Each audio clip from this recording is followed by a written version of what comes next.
Sir आपसे ministry एक important मौके पे ली गई है, क्या कहेंगे इस हवाले से? ये समझते सवाल मेरे ख्याल में आप सीएम साहब से पूछे तो बेहतर होगा। आपके केस में सुना है अपोजिशन ने बड़ा इंपॉर्टेंट रोल अदा किया है। अपोजिशन को तकलीफ होगी मुझसे, मुझे नहीं पता कि अपोजिशन से क्या तकलीफ है मुझे।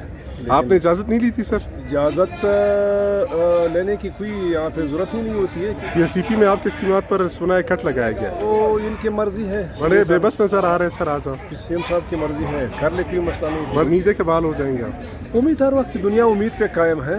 तो ये मेरे गैर हाज़िरी में इन्होंने शायद कोई इंजॉय किया होगा मेरे नोटिफिकेशन पे। क्या कहेंगे इस हवाले से? सीएम साहब के पास आप गए, ऑडियो पैगाम भी वायरल हुआ, इजाज़तनामा भी मांगा, उसके बावजूद आपको रीइंस्टीट नहीं किया गया, ज्यादती समझते हैं? मेरे ख्याल में आप सीएम साहब से पूछे तो बेहतर होगा, क्योंकि मैं तो अफेक्टेड से हूँ। आप अफेक्टीज में कैसे आ गए अचानक? मैं तो मुतासरीन में हूँ। शहबाज शरीफ ने आपके सर पर दस्ते शफकत नहीं रखा? तो ये तो सीएम साहब का काम है। सीएम साहब हमारे कप्तान है, हमारी पार्टी के प्रेसिडेंट है। शहबाज शरीफ का इससे क्या काम है? तो आप गए, उन्होंने बुलाया आपको, फेडरल ने बुलाया, आप गए वहाँ पे नुमाइंदगी करने के लिए, सुबह नाराज तो हमारी जिम्मेदारी थी। मीटिंग पे तो मैं गया, मीटिंग में मैंने शिरकत की। आपने इजाज़त नहीं ली थी सर?